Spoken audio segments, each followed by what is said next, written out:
Hello' বন্ধুসকল, last ভিডিঅ'ত আপোনালোকৰ বহুত মৰম আৰু ছাপোৰ্টৰ বাবে বহুত ধন্যবাদ। আজি আমি এইটো ভিডিঅ'ৰ জৰিয়তে 5টা অতি গুৰুত্বপূৰ্ণ কিতাপৰ নাম আৰু লেখকৰ নাম আমি মনত ৰাখিম।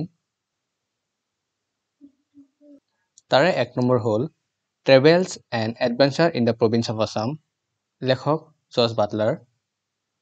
2 নম্বৰ gold and silver wares of Assam, লেখক F.C. হেনিকাৰ। 3 নম্বৰ a descriptive account of Assam, লেখক উইলিয়াম ৰবিনছন। 4 নম্বৰ টপোগ্ৰাফি অফ আছাম, লেখক জন মেককছ। 5 নম্বৰ ষ্টেটিষ্টিকেল একাউণ্ট অফ আছাম, লেখক উইলিয়াম উইলছন হাণ্টাৰ। এই 5টা কিতাপৰ ওপৰত অসমৰ কম্পিটিটিভ এক্সামত কুৱেশ্যন অহা দেখা যায়।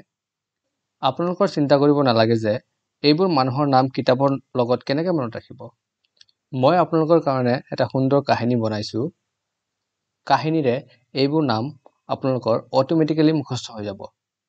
কাহিনীৰ পিছত আপোনালোকৰ কাৰণে এটা MCQ ছেশ্যন ৰাখিছোঁ, যাতে আপোনালোকে আপোনালোকক পৰীক্ষা কৰিব পাৰে যে মনত আছে নে নাই। ভিডিঅ'টো লাইক কৰক আৰু মই কাহিনীলৈ আগবাঢ়ো। ভিডিঅ'টো ষ্টাৰ্ট কৰাৰ আগতে মই দুজন ব্যক্তিক আপোনালোকৰ সন্মুখত চিনাকি কৰাই দিবলৈ ওলাইছোঁ। এখেত হ'ল ইংলেণ্ডৰ ক্ৰিকেটাৰ জৰ্জ বাটলাৰ আৰু এখেত হ'ল former Indian cricketer Rabin Thapa. এই দুটা নাম আমি কাহিনীৰ ব্যৱহাৰ কৰিম বাবে আপোনালোকক চিনাকি কৰাই দিছোঁ। বলক কাহিনীলৈ আগবাঢ়ো। আপোনালোকে এখেতক চিনিয়ে পাইছে, মই অলৰেডি চিনাকি কৰাই দিছোঁ। যেতিয়া এখেত IPL খেলিবলৈ ভাৰতত আহিলে, আহি খবৰ পালে যে অসমত ট্ৰেভেল কৰিব লাগিব, কাৰণ অসমত বিউটি আৰু এডভেঞ্চাৰ বহুত আছে। এই দুটা ছবিত মই কি ক'লো যে বাটলাৰে অসমত ভ্ৰমণ কৰিব। কিয় ভ্ৰমণ কৰিব? কাৰণ অসমৰ বিউটি আৰু এডভেঞ্চাৰবোৰ ফিল কৰিব। ঠিক আছে, এখেত অসমত আহিছে। অসমত আহি কি কৰি আছে? বটিং কৰি আছে। এইটো চাওক, বটিং কৰি আছে। কিন্তু এটা কাহিনী কি হ'ল যে জৰ্জ বাটলাৰে যেতিয়া বটিং কৰি আছিলে, এইটো চাওক, বটিং কৰি আছে। বটিং কৰাৰ পিছত পানীৰ পৰা ওলাই আহিছে, তেতিয়া গম পালে যে তেখেতৰ গলত যে এটা গ'ল্ড চেইন আছিলে, সেইটো হেৰাই গ'ল। বাছ, তাৰপিছত কি আৰু? তাৰপিছত জৰ্জ বাটলাৰে কান্দিবলৈ ষ্টাৰ্ট কৰিলে। কান্দি থাকোঁতে আমাৰ অসমৰ এইজন ব্যক্তিয়ে গম পালে যে কিয় কান্দি আছে। গম পাই বাটলাৰক ক'বলৈ ধৰিলে যে আপুনি নাকান্দিব, আমাৰ ইয়াত এজন বাবা আছে, সি এইবোৰ কাম কৰে যে কাৰ গ'ল্ড বা চিলভাৰ হেৰাইছে, সি এইবোৰ ওলাই দিব পাৰে। বলক আপোনালোকক তালৈ লৈ যাওঁ। ঠিক আছে, বাবাৰ তাত আহিল। বাবাজনৰ নাম কি আছিলে? গ'ল্ড এণ্ড চিলভাৰ বাবা। চাওক, গ'ল্ড এণ্ড চিলভাৰ বাবা। ঠিক আছে, কিন্তু ইয়াৰ আচল নাম হৈছে হেনিকাৰ। এইটো অলপ মনত ৰাখিব, হেনিকাৰ। গ'ল্ড এণ্ড চিলভাৰ বাবা কি? হেনিকাৰ। ঠিক আছে, ইয়াতে আহিলে। অহাৰ পিছত কোন আহিছে ইয়াতে? গাঁৱৰ সেই মানুহজন আহিছে।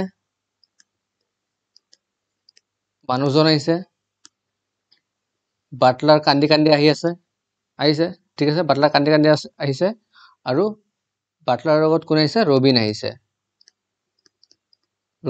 ঠিক আছে, যিহেতু বাটলাৰ কান্দি আছে, তেন্তে বাবাৰ লগত কথা কোনে পাতিব? বাবাৰ লগত কথা পাতিব ৰবিনে।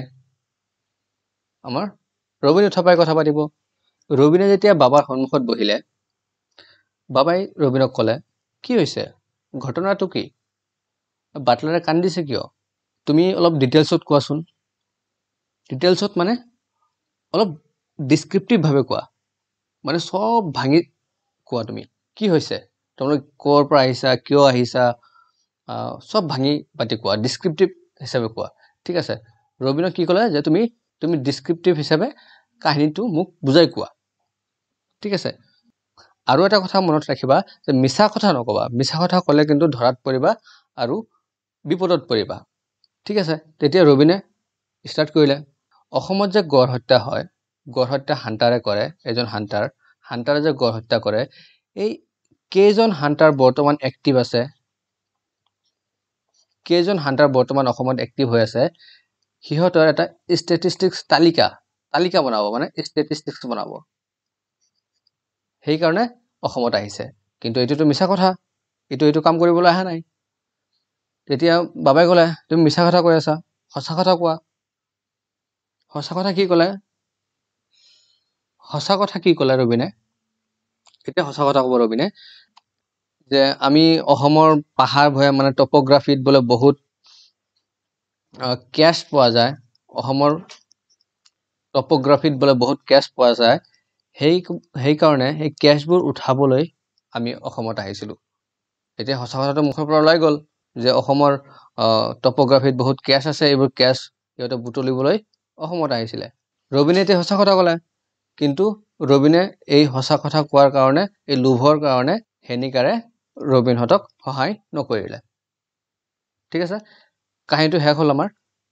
বলক এতিয়া কাহিনীটো আমি অলপ সামাৰাইজ কৰোঁ। ঠিক আছে, অসমত কোন আহিছিলে এডভেঞ্চাৰ কৰিবলৈ? জৰ্জ বাটলাৰ আহিছিলে। ঠিক আছে, জৰ্জ বাটলাৰ আহিছিলে। 2 নম্বৰ কি আছে? Gold and silver wares of Assam. Gold and silver বাবা কোন আছিলে? গ'ল্ড এণ্ড চিলভাৰ বাবা কোন আছিলে? হেনিকাৰ আছিলে। 3 নম্বৰ, এই ডিছক্ৰিপটিভ একাউণ্ট অফ আছাম। ডিছক্ৰিপটিভ হিচাপে কাক ক'ব দিছিলে? ডিছক্ৰিপটিভ হিচাপে যে সিহঁতৰ লগত ঘটনা ঘটিলে, এইবোৰ ডিছক্ৰিপটিভ হিচাপে কাক ক'ব দিছিলে? হেনিকাৰে ৰবিনক ক'ব দিছিলে। ৰবিনক ক'ব দিছিলে। ঠিক আছে, উইলিয়াম ৰবিনছন। তাৰপিছত টপোগ্ৰাফি, অসমৰ টপোগ্ৰাফিত কি আছে? কেছ আছে, কেছ। ঠিক আছে, জন মেককছ, কেছৰ পৰা কছ। সিহঁতে মিছা কথা কি কৈছিলে হেনিকাৰৰ সন্মুখত? মিছা কথা কৈছিলে যে সিহঁতে হাণ্টাৰৰ হিচাপ ল'ব আহিছে, ষ্টেটিষ্টিক্স বনাব আহিছে। কিন্তু এইটো মিছা কথা আছিলে। হৈ গ'ল, আপোনালোকৰ মুখস্থ হৈ গ'ল। চ' আপোনালোকৰ কাৰণে মই এটা MCQ ছেশ্যন বনাইছোঁ। আপোনালোকক পৰীক্ষা কৰক যে মই কোৱা মতে আপোনালোকৰ মনত আছেনে নাই। 1 নম্বৰ কুৱেশ্যন কি আছে? Travel and adventure in the province of Assam গ্ৰন্থৰ ৰচক কোন? এনচাৰ দিয়ক আপোনালোকে।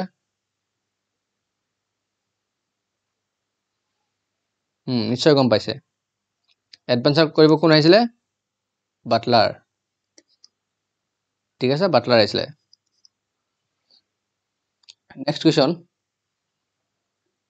Gold and silver wares of Assam গ্ৰন্থৰ ৰচক কোন? এনচাৰ দিয়ক।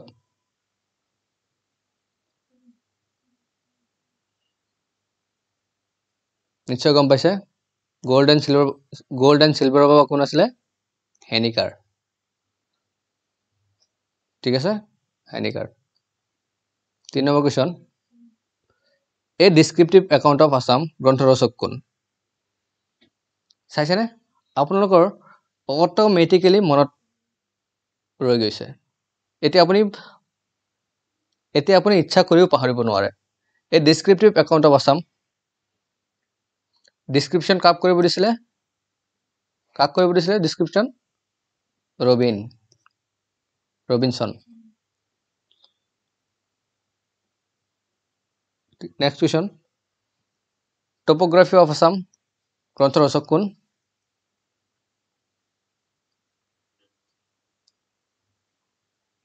কোন হ'ব? মেককছ। অসমৰ টপোগ্ৰাফিত কি আছিলে? কেছ আছিলে, সেইকাৰণে সিহঁতে অসমত আহিছিলে।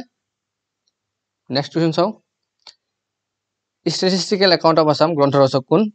অপশ্যনকেইটা চাওক। নিশ্চয় গম পাইছে কোন হ'ব? কাৰ ষ্টেটিষ্টিক্স বনাব আহিছিলে সিহঁতে? হাণ্টাৰ। একদম শুদ্ধ উত্তৰ দিছে আপোনালোকে। চাওক, আপোনালোকৰ চব মনত আছে। আপোনালোকে এতিয়া পাহৰিব নোৱাৰে। আপোনালোকে যদি এতিয়া এবাৰ ৰিভাইজো নকৰে, পৰীক্ষাত আহিলে আপোনালোকে অপশ্যন চাই আপোনালোকে উত্তৰ দিব পাৰিব। আপোনালোকে মুখস্থ নকৰাকৈ আপোনালোকৰ মুখস্থ হৈ গ'ল। Thank U.